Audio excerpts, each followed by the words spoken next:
Happy Arvo. Hello. Thank you so much for joining me today. How are you guys doing? And how is Australia so rich in 2023? That is the question.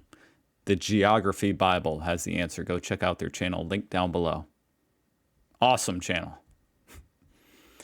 I'm excited for this video. How's Australia so rich? Let's go. 0.32%. That is the total population of the planet that lives in Australia. Wow, that is absolutely mind-blowing. That's so minuscule. Compared to somewhere like China or India, that's so tiny. At around 26 million inhabitants, it is the 53rd most populated country in the world.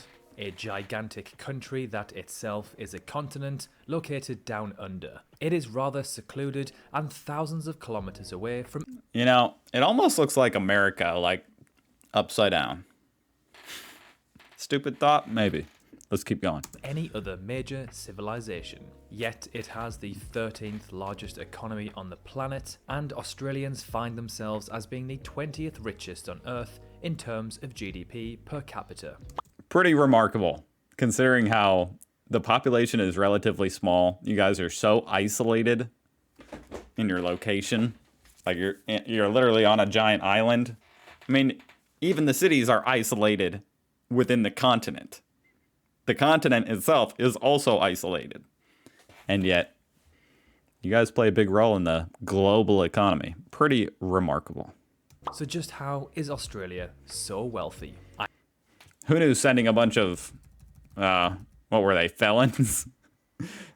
Britain just dumped off a bunch of felons and, damn, into an island 10,000 miles away, and now it worked out pretty well. I'm your host Sam, and you're watching the Geography Bible. First of all, let's take some in-depth look at Australia's economy and financial statistics. As mentioned earlier, what's the word I'm looking for? Felons isn't the right word. Oh my gosh, there's a better word. They have the 13th largest economy on the planet, with a GDP of around 1.6 trillion US dollars, putting them above Spain and just below Brazil, a country with over 8 times. Hold on. The word I was looking for was convicts. That's a much cooler word and more accurate. The population and surrounded by many other countries. Australia's GDP per capita for purchasing power, I mean, just freaking look at it. Is just shy of 55,000 US dollars, which works out to roughly 77,000 Aussie dollars, placing them above the likes. The only sad thing about seeing those numbers is now with the cost of living skyrocketing so high. I mean, I'm sure GDP has also gone up. I mean, this video is literally from, it's 2023. I mean, it was published in 2022. So these numbers aren't old, but it's just like a little bit sad because those are such good numbers. But with inflation going so crazy, that's the only sad part. Of Canada, the UK, and France, but that's the same with everywhere in the world. Below Germany, Sweden, and Austria. And finally, Australia ranks as having the 8th highest average salary in the world. So some very impressive stats for a country where 90% of people live in just 3% of its land. So first things first, Australia is incredibly rich in minerals. There is such an abundance of minerals that it not only... Someone show Elon Musk this tunnel. Now that's a freaking tunnel. Oh my God. Only meets its internal needs, but it also covers the needs of many other countries around the world. These mines are so big it looks like the Grand Canyon. Like, this would be cool just to visit. Meaning it can export these precious commodities in exchange for dollars. In 2020, Australia was the largest producer of lithium.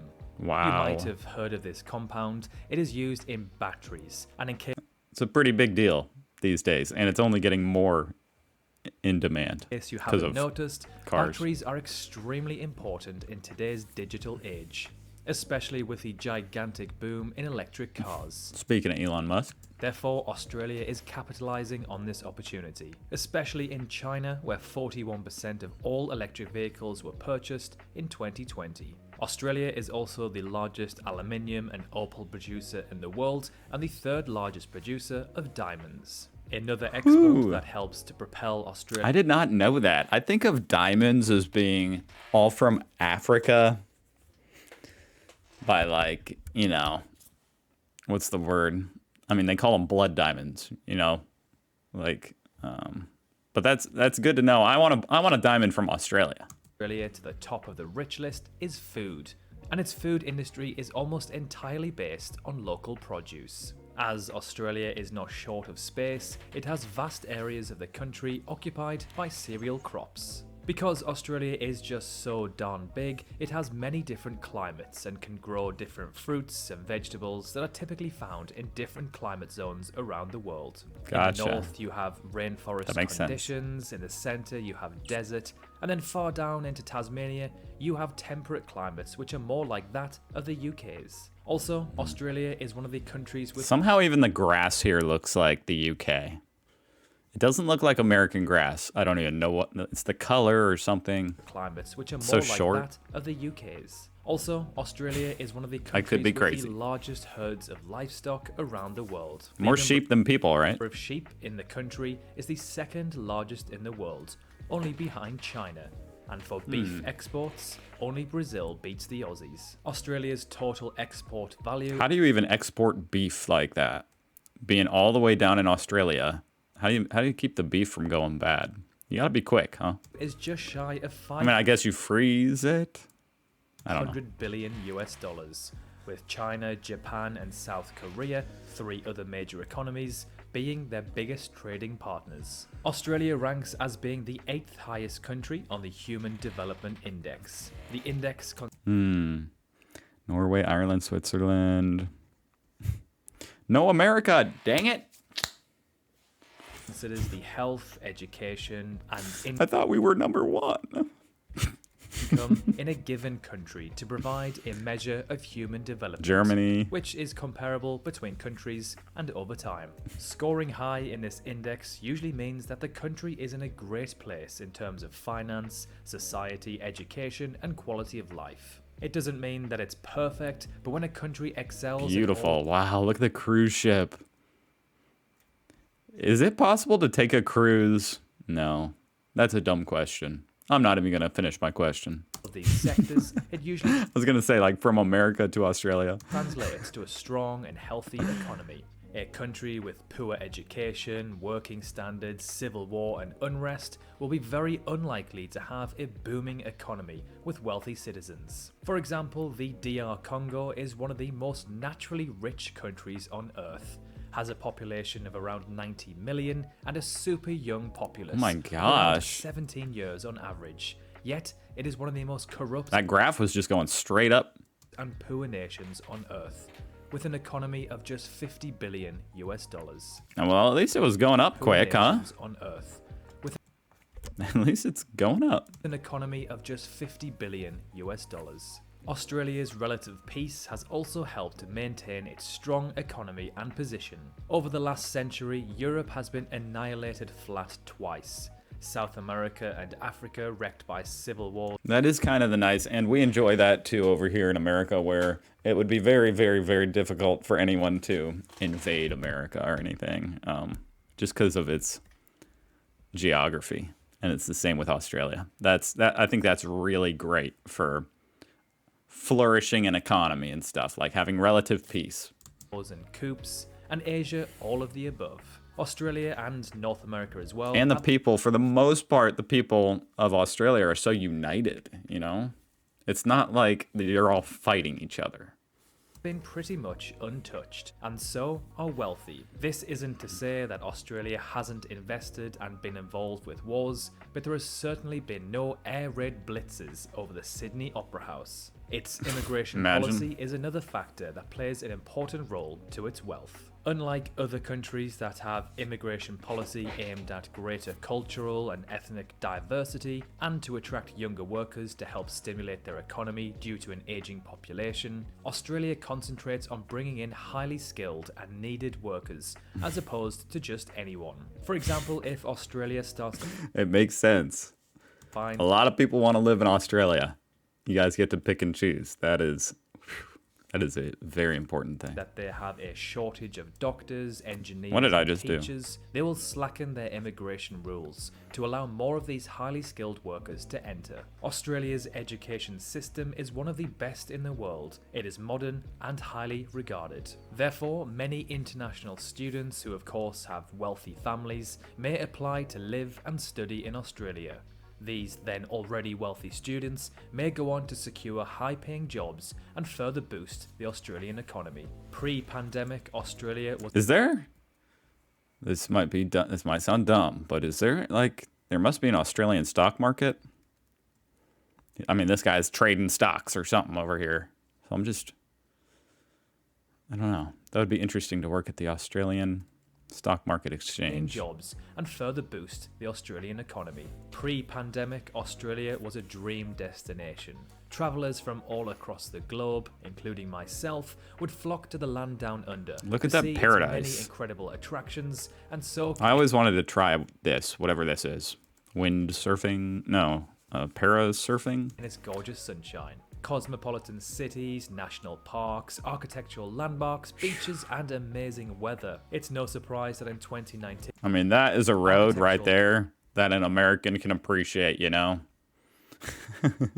Being a country that, America, I mean, that revolves around cars and stuff, seeing this right here, it's like, wow, damn. That looks nice. It's like a roller coaster for your car. landmarks, beaches, and amazing weather. It's no surprise that in 2019, Australia's income from tourism was around 42 billion US dollars, about 3.2% of its GDP. The That's so important too. Getting money. I mean, it's all about exports and tourism. Is tourism considered an export? Just bringing money in from other countries is just so good for the economy.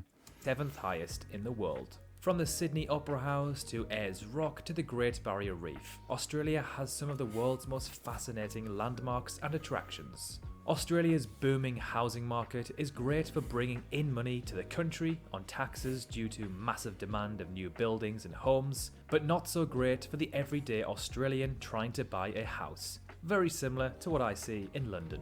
The mega rich from all And America. across the planet buy properties in cities and countries that are well developed and wealthy, as there is only a finite amount of space in cities like Sydney, Melbourne, and Perth, which are all extremely desirable. The cost of housing Yeah. continues to go up and up. I mean, that's pretty much the crux of it, huh? There's only so much space and a lot of people want to live there. There's so much opportunity. It's beautiful. And more are being built. In the year 2000, the average house in Sydney would set you back around 312,000 Aussie dollars. Today, it is more like 1.6 million. The average Sheila simply cannot afford this insane amount. However, a billionaire living in China or Japan can buy several houses and rent them out for profit. Just recently, Australia ranked as the second How is that even legal? most agile country in the world, only behind the US. Oh, that's interesting. Hey, we're number one in something. Most agile. I don't even know what that means. Like, I mean, I know what the word means, but I don't know how that applies to change stances, like willing to adapt to the world, whatever the world has to. I don't Australia know. ranked as the second most agile country in the world, only behind the US. For a country to be agile, it must adapt and respond to whatever obstacles it faces. To do this, a country needs to be efficient in its actions, adopt and accept modern solutions, and progress to meet changing circumstances. Look how beautiful this park is. It could be a golf course. And last but not least, it is important to say a few words about the successful Anglo-Saxon economic model. This is a kind of capitalism that is characterized by some important specifics, How are these buildings all lit up like that? especially when it comes to taxes. The Anglo-Saxon model usually means less government interference and less regulations. The private sector dominates and the private property enjoys a central role. Although absolutely not perfect, this model has proven to be extremely successful in countries from around the world, such as New Zealand, the UK, the Republic of Ireland, the United States, Canada, and many more. So overall, Australia Yeah, it seems like it works really well, but there needs to be some certain like anti-competitive regulations to keep stuff like inflation from going crazy. Australia is a well-developed country that has one of the strongest immigration policies in the world, is a tourist hotspot outside of pandemics, has a booming export and skilled workforce with a vast amount of natural resources, which allows it to be one of the richest countries in the world with a very high quality of life. Thank you so much for watching this video. If you learned something new, feel free to drop a like. And You know what? I will. if you I love this absolutely sort of did. content, consider subscribing. Man, You can this guy's always good. Subscribe at any time. Thanks again for watching. And Hey, that's true. You can unsubscribe. I don't know why you would. Awesome channel. Go check out the Geography Bible. I want to read a comment. I'm very privileged to have been able to move to Australia. About 12 years ago, my dad was one of those highly skilled workers Australia often looked for, and his company actually sponsored our move here. That's nice. I'm 24 now, and while I'm by no means a rich person myself, I couldn't even dream of affording a rental home on my lonesome. I'm very thankful to be here in Australia instead of in South Africa, which I haven't even visited since moving. Aussies are good, hardworking people. I am Australian. Cool. Well, guys, thanks for watching. You guys are awesome. Subscribe for more Australian reactions, or don't. Either way, I appreciate you watching, and I'll see you guys tomorrow. Goodbye.